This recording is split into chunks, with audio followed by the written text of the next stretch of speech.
And I'm now also joined by breastfeeding expert, woman midwife, Clare Byam-Cook. It's really great to have you here. Thank you so much. Don't forget, later on, we're going to be talking about whether raunchy pop stars are a bad influence. Sabrina Carpenter's a 26-year-old former Disney star. She's teased her new album cover. I'd like to know what you think about it. Maybe you find it incredibly demeaning. Maybe you think it's unsuitable for children. You don't want your grandchildren to have a picture like that on the bedroom wall. But first of all, your calls on breastfeeding, 0207 862 2222.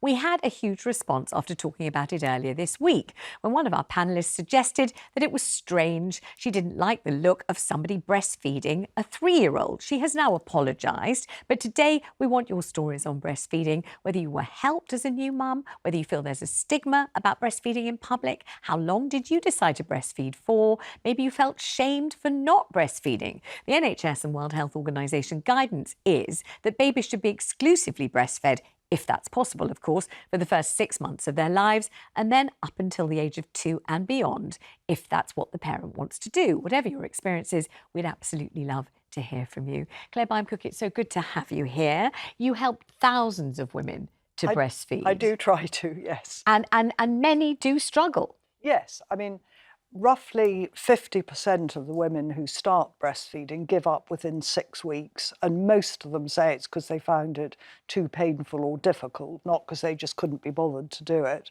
So clearly they're not getting the help they need.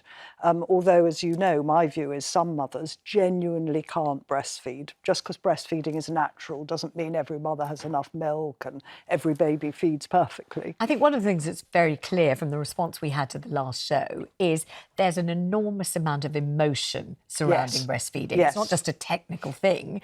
It's huge. And because breast is best and because it's a very powerful lobby as well, lots of women feel absolutely devastated if they can't do it or if they give up early. They do, because we give this message that breast is best and a perfect mother breastfeeds for at least 6 months.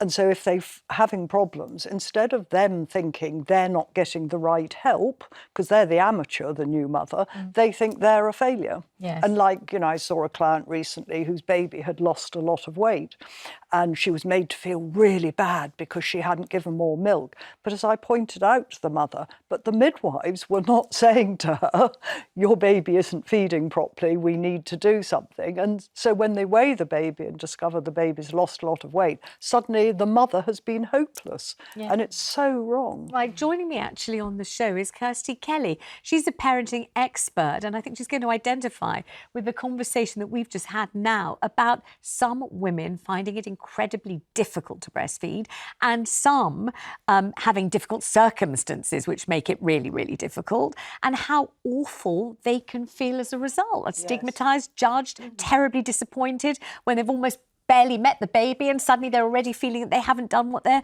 meant to do. Kirsty, thanks so much for joining us. You did have serious issues. Hi. It didn't go smoothly for you at all. No, it didn't at all. My children were both premature. So my daughter, she's now 12. She came 8 weeks rather early. She spent 4 weeks in special care. And at the time, you know, there she is. At the time, it was very much that pressure of you have to breastfeed your children. I obviously felt like a failure anyway, because I'd given birth early, as you do when you're a premature mum, you have all those feelings. And so I was really delighted that I could express the milk and we could tube feed her with my milk. I was, you know, had abundance of milk. I was very, very lucky that I could do that. But then what happened to get her out of special care, the thing that was keeping her in was the fact that she wasn't taking to breastfeeding. And in order to get her out of the special care unit, she needed to go a whole 24 hours without being tube fed. And the nurses weren't allowed to suggest that I expressed into a bottle. So I then had to make that decision because I wanted to get her home. And thankfully, she took to a bottle, and that's what we did. And then I ended up expressing for about 5 months, which was a lot. And back then, you know, we didn't have the expressing machines like we do now, where you can go out and about. It's easy to express. You know, it had a real impact. And when my mental health was already quite on the floor about, you know, through having such a traumatic birth and time with her, to then not be able to breastfeed because she didn't take to it. And basically because I didn't have someone like Claire there who could give me the support that I needed. And so, yeah, and because of my job, people assumed that I would just breastfeed my baby. And, you know, when they're premature, you want to do well. Every parent wants to do the best by their child, obviously, and by their baby. Kirsty, I'm But going when they're born to premature, bring Clare in, because her face when you were telling that story, it was a shame that the camera couldn't take it in, but her face was, you know, really, you know, empathetic and absolutely familiar with this terrible scenario. Well, it's absolutely ridiculous. She's the new mum. The midwives or people looking after her, if they can't show her how to latch the baby on and have a successful breastfeed, they should say, right, we need to get you home and express your milk and give it in a bottle. I mean, to say, no, you've got to breastfeed before you can leave. The experts, I mean, you know my view. I teach a very different way how to latch a baby on. Yes, I think you should do it now so we can all see this. Kirsty, so Claire's brought this doll in with her just to demonstrate this technique. Yeah. So I disagree with the way you all get taught to breastfeed. So mothers now, we never used to teach this, but now that mothers now are told to line the baby up with her nose in front of your nipple, and that every baby in the world is meant to know that she's got to tilt her head backwards, open her mouth wide and latch on.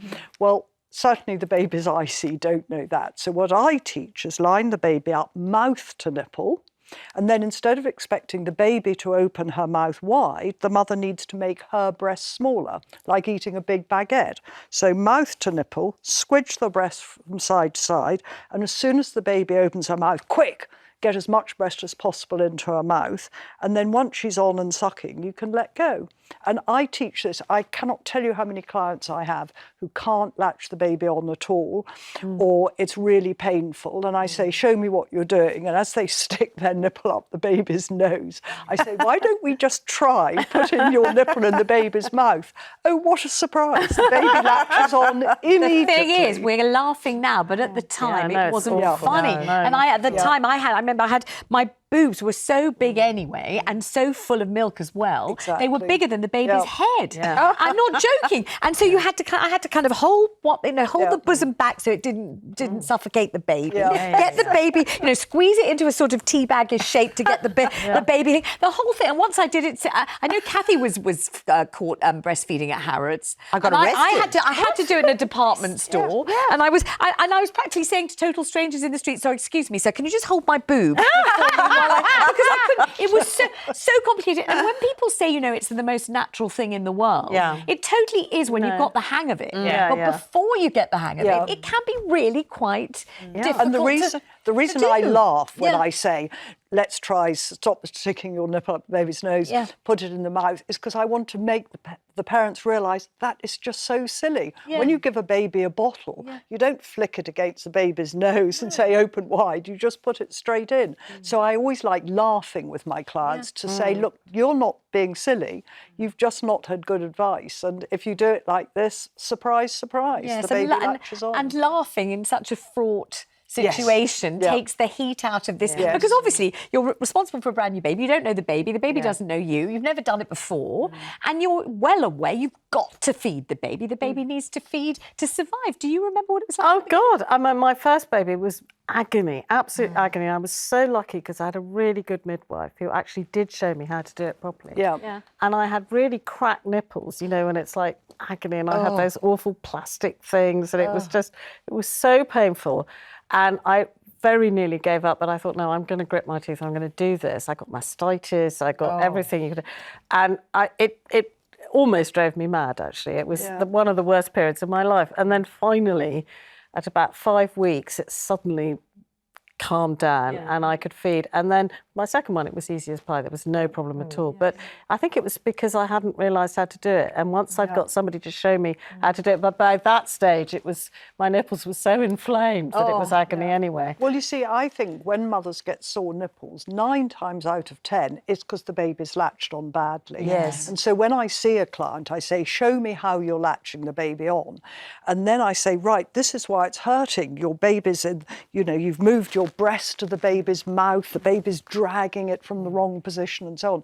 And as soon as I latch the baby on correctly, it's instantly pain-free. It's not try this and see how it goes for 3 And also, we should also say, once you get the hang of breastfeeding, it's the most beautiful experience. Once you get the hang, bonding it's with the excellent, baby and all before that. And also, it's sterile, it's free, it's portable. I mean, we're not making jokes about it, but I used to call myself, you know, Meals on Heels, because where I go, the baby goes, and it makes life so much easier. It really does. Promote it. My daughter had both her babies in Singapore.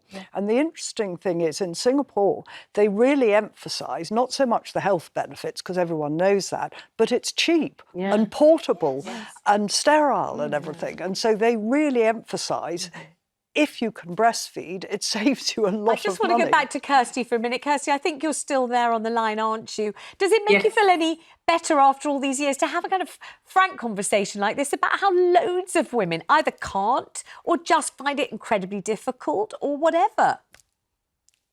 Yeah, and I think it's really important, especially with the parents I work with as well. You know, I've come across parents who have breastfed, who haven't breastfed, who feel a stigma surrounding either way of feeding, who have been judged for feeding, who don't want to go out in public and feeding. And I think it's really important that we shine a positive light on breastfeeding, Absolutely. that we have these conversations with parents. Couldn't agree with you more. You know, highlight that. Absolutely agree, and I appreciate your honesty and thank you so much for joining us. Real pleasure having you on the programme. Paula, talking about being sort of stigmatised for not breastfeeding. So you breastfed babies 1 and 2. Yes. Then it got to baby 3. Yes. You're a barrister. You're Yes. incredibly hardworking. You're a mother of 2 already. You've got this new baby as well. Yes. And just tell us what happened when you went to your doctor. Yeah, so I breastfed number 3 as well because, like you, Kathy, it was just easy. And when you're self-employed and I was still working, and this is controversial, I didn't stop working. I decided that I could work and breastfeed, and I expressed and like all of us, you know, was in the toilets in court expressing and, you know, doing all sorts, trying not to get it on your black suit because you know how much it marks and all of those things. But yeah, went on to have number 3, and okay, so I was ready to wean number 3. Babies 1 and 2 was just weaned them. That was it. Like, why don't they want me? I thought there was going to be some kind of pull, but no, literally day 1, weaned, that was it. Baby number 3, wow. We thought baby number 3 had some kind of allergy, was lactose intolerant, etc. Every time we tried to support baby number 3 to have formula, it just was sick and was very ill, very distressing. And I was becoming very tired. So just to say, Clare Byam-Cook saying reflux. Yes. And I was becoming tired because we're now into 7 months and nobody's helping me. And so I'm like, my mum is getting desperate. She says, look, just go to the GP and ask for some support or ask for maybe there's some special formula or etc. So I went to my GP and my GP said, so what, you're working? And I said, yes, I'm self-employed. I've got 2 other little ones and I really need support weaning baby number 3. Well, what if baby number 3 doesn't want to be weaned? And I said, okay, right, so you can't help me. Well, baby number 3 clearly doesn't want to be weaned. Gosh. So I then said, okay, and, you know, I'm a barrister. I'm very used to advocating on people's behalf. I just said, okay. I left the surgery and I cried. And my mum had to go back to the surgery and say, this is just not good enough. So much for the milk of human kindness. And so it was interesting that, you know, you do get to a point where you are shamed. I was shamed. I had people saying to me in the corridors of court, why am I here? Why am I not at home breastfeeding my child? And I would have to say, the pump is here. The doctor is saying, baby's not ready to wean, you shouldn't wean the child. Gosh. You know, I want to bring in a caller because we've got loads of calls piling up. Thank you so much for ringing about this. Abigail's on the line in Warwick. And Abigail, I believe you really took exception, like very many people, to what Karen Millen said on the show the other day. You didn't like it one bit. Hello. Yeah, Hi. Absolutely. I breastfed my oldest daughter for 2 years whilst working for the emergency services. And it was the most challenging and selfless thing I've ever done, but also one of my most amazing achievements. I mean, I had to pop home one night in the middle of a night shift to feed her because she was poorly. My partner spent hours trying to settle her, and it took me less than 5 minutes to settle her on the breast. I then had to literally blue light out of my street to a job, and it just shows, you know, it's selfless and it's so beneficial, not just nutritionally, but emotionally as well.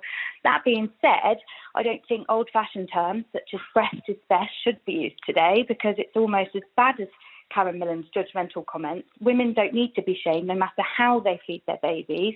The whole point of all this is that women should not be judged no matter how they feed their baby or how long they choose to breastfeed for. And, you know, the final thing I wanted to say is I have a friend who's a strong woman. She's not easily phased. She's also in the emergency services. And she recently fed her baby in a disabled toilet out of fear of being judged by her own family member. We have so much work to do as a society to make this easier for women, because being a mum is hard enough as it is. Abigail, you know. absolutely. I mean, would you say that we have become more judgmental than we used to be, or less judgmental? I would just hope the answer would be less. I would have said less, yes. I mean, I think we are less, but if you're the one that someone's looking at, yes. You don't care that other people wouldn't mind. I think it's just important that I agree, we shouldn't keep saying breast is best. Everyone knows that if you can breastfeed, it's good. But if you can't, for whatever reason, you know, when your daughter applies to uni, nobody's going to say, well, you breastfed for one day or 6 months. You know, it's doing what and we shouldn't forget that 150 years ago, if you couldn't breastfeed, your baby was going to die. Yeah. You know, the fact that we've got safe formula. No, you used a wet nurse. Wet nurse. But if you didn't have, I know, but I mean, if you couldn't afford a wet nurse, what would happen? Your milk dried up. That would be it. So you have to say thank God for formula. Yeah, that we've got a safe way of doing it. You know, if we need to. I do also think that there is an issue about us actually being more open about breastfeeding our children who are 2 and above. So I have had many clients who don't want to openly admit that they're still breastfeeding their children when they're 3 or 4. I've represented fathers whose children are being breastfed when they're 3 and 4, and I will say to them, you know, it's fine, it's absolutely normal and it's good, and they ordinarily will stop when they go to school. But we don't talk about it. And so men don't understand that actually it's what happens. Culturally as well, it was interesting for me to hear the conversation, because if this was happening in Jamaica, nobody would be blinking an eye, you know, at somebody feeding a 3-year-old or choosing to soothe a 4-year-old. It just wouldn't be an issue. Yes, and can I just get it from Claire's perspective? To breastfeed 2 years and beyond, do you have any view about how far beyond, or do you just think as long as you're happy and your child is happy, that's absolutely fine, it's up to you? Yes, I really do think it should be a personal choice, and we know the health benefits for the first 6 months are huge. They tail off a bit after that, but there's still many health benefits for doing it, and if it enables the mother to feel really bonded with her children and so on, that's what she should do. Yeah, I mean, the only issue I have is there's one mother who was all over the news a few years ago breastfeeding her sort of 4-year-old, and she showed a picture of the 4-year-old standing on a stool and breastfeeding from her. And that I thought was wrong, because when that child grows up, that child might be embarrassed to have all over that picture. So fine to breastfeed him, but don't show a picture of him doing it. Sophie's on the line in West Yorkshire. Hi, Sophie. You're breastfeeding right now. How's it going? Oh, hi, good afternoon. Hi. So my little boy, he's 1 year old. I returned back to work after 9 months. When I returned back to work, there's been no care, no after plan whatsoever to even support anything put in place for breastfeeding like women like myself. I just think it's so easy and there's so much support from NHS, from everywhere, to promote breastfeeding. Yeah. But there's just nothing to help you stop. And I think that's where it's so overwhelming, because I'm going to work, I'm working 9 while 5, and by the time I come home, my boobs are hurting me. My little boy's absolutely clung to my chest, and I just think there's nothing to help you to stop or to get over that hurdle. Right, well, let's get some advice because, you know, Claire's one, I mean, I don't think the best in the world, but certainly she's, you know, flies all around the world doing this thing. So what would you say, Sophie? She's back at work and it's, you know, it's absolutely impossibly difficult to wean him. Yes, I mean, this is one of the problems, is you're given so much this thing of you've got to breastfeed, but then you don't get advice when you need to stop. And actually, I think you know, Vanessa, I've written books on the subject, and in my book, I do have a section on it called How to Stop Breastfeeding. Right. And because many babies, if they exclusively breastfeed for months on end and never get given a bottle, when you finally try and give them a bottle, they won't take it. And so I advise that you really should introduce a bottle within about 6 weeks of express milk and give it fairly regularly, just so your baby's happy to feed from both. All right, now what if you haven't? Because obviously Sophie hasn't. Well, what should she do now? He's a year old. Well, I'm afraid I actually take a hardline approach, because what I've found is certainly all the clients that come to me with this problem haven't found the softly approach works, of just offer a bottle and when he refuses it, you reward him with a breastfeed and then you try again. So what I say is that you really need to go cold turkey. And actually at a year, a baby really should hopefully be very happily taking a lot of feeds from a cup.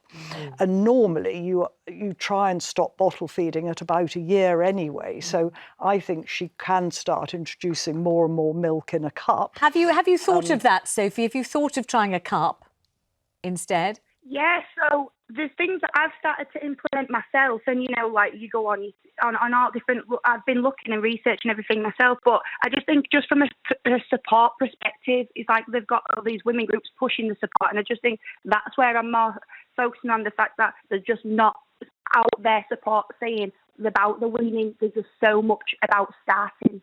Right. Good luck with it, Sophie, and thank you very much indeed for calling. Let's go to Melanie in Lincolnshire. Melanie, you breastfed your eldest until he was 5. I did, yeah. I naturally weaned him. And the only reason he actually gave up was because he became really unwell. He got a sickness bug and he just couldn't take any fluids. Yeah. So it isn't something I expected to do. Sorry, this is my current baby. I got to 6. Well, I struggled with the first few weeks. Really struggled, got through it, and then it just became easy. And he just needed it. He didn't want to give it up. So yeah, we kept going. and tell me how you felt. How did you feel when it ended? When it was over, how did you feel? I mean, I was quite ready for it for probably a few years before he gave up. Yeah. It's, you know, people say, oh, the mother's doing it for themselves. I've not met a mother that's done extended breastfeeding that says they're doing it for themselves. Let's ask Claire. The idea that it's selfish, this is what Karen Millen said on the show. She has apologised in fairness to her. Yes. But she did say it. It strikes, I think, all of us as absolutely ludicrous. If you were selfish, you wouldn't be doing it at all, would you? Absolutely, exactly. And actually, just to clarify, when I said I take a hardline approach, what I'm saying is if the mother wants to stop breastfeeding and the baby doesn't want to stop, but the mother wants to or needs to because she has to go back for work, then you need to sort of tackle it fairly head on rather than just keep doing it softly. But I found that my milk just sort of started to dry up at 9 months anyway. Is that normal? Well, yes. Is there a normal? No, there isn't. So some mums never have enough milk. Others, I was phoned by someone the other day, actually, who had breastfed brilliantly for 4 months and out of the blue, her milk supply dropped and she was fraught. And so I gave her the usual advice to try and improve it. And sometimes it works and sometimes it doesn't. And you know, some mums can breastfeed twins for 2 years. Others can't even breastfeed one baby for a month. So it's just luck. Well, I know you've described it to me before because we've been talking about breastfeeding on air for years We and have. years. And one of the things you said to me is, you know, some women run faster than others. Some can sing in tune and some can't. And some can breastfeed and some can't. And also and it's no one's fault. Just because breastfeeding's natural doesn't mean everyone can do it. I mean, getting pregnant is natural. natural and giving birth without needing a cesarean or having perfect eyesight. But we all know all of those things can go wrong. So that's why I take the approach that, you know, I want to help everyone breastfeed, but if the experts can't get a mother happily breastfeeding, the expert shouldn't make the mother feel bad because she's giving some formula. Absolutely. Let's go to Sarah in Cornwall. Oh, Sarah, you were lucky. Say what happened with you. Oh, yes, I was very, very lucky. I tried for years and years to have a child, and different IVF and other sorts of drug treatments and all sorts of things, and nothing ever happened. And then when I was 38, I got pregnant, completely out of the blue, almost sort of 10 years after giving up. And he was for 15 days overdue, so I went in to be induced, and it was an emergency cesarean in the end. He was getting quite distressed, so out he came, and I just asked them to pop him on my belly, and then they said, okay, right, we'll take you up to the ward now. And I said, no, please, can you just leave us here? So just leave us in the corridor. Just I'll give you a shout when I want to go back to the ward. And his little feet and hands just were making this scrunching movement. Yeah. And centimetre by centimetre, he just got closer and closer. Wow. To my left breast. And he just latched on.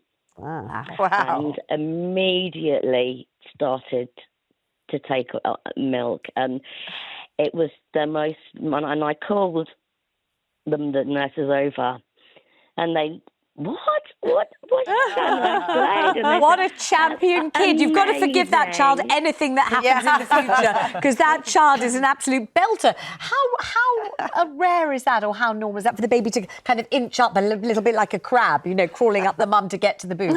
Well, we're told that it happens a lot. Yeah. And it's wonderful to hear that story. It was so fantastic super for her. story. But actually, I just think, why make the baby crawl up and find the breast? Why not just hold the baby and put his mouth in front of your breast? You know, it's easier for him. But I'm not deriding that. Well, I mean, this baby had a 15-day head start, and he was obviously hungry, and he had the strength, and he had the vision, determination. Exactly. What a kid! Let's go. Lovely story. Lovely story. Really lovely. Let's go to Cheryl Ann in Oxfordshire. Hi, Cheryl Ann.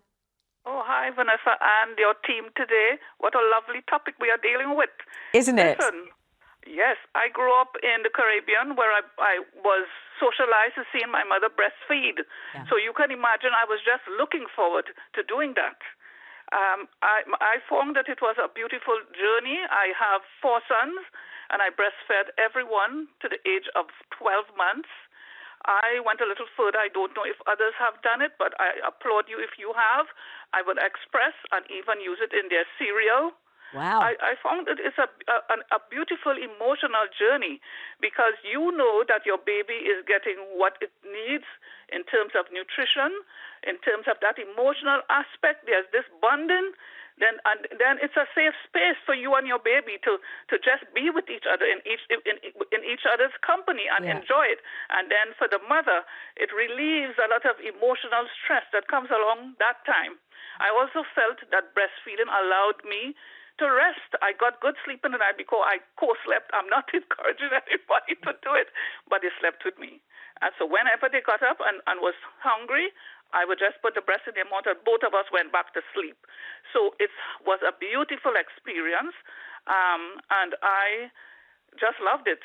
I would encourage those who can to try to have this sort of lovely emotional journey that your baby affords you, and that when you do it, you will benefit, and the baby benefits, and because you are benefiting and the baby is benefiting, the home circle also benefits. Cheryl Ann, thank you very much. I mean, that's a wonderful story when it goes beautifully well, absolutely. and when it's all, you know, it's all terrific, and all 4 of her sons fed beautifully, and she's got so much milk, she puts it on the cereal, and she's feeling good, and they're feeling good, and everyone's feeling. I mean, that's your perfect story. And you could actually use breastfeeding to be selfish and get some you time. Because I learned to feed my baby lying on the pillow. Yeah. So the baby would latch on, and I just read all the classics. People would knock on the door and say, "Kathy, okay?" I'd say, "I'm feeding." Baby would be asleep, and I just kept reading.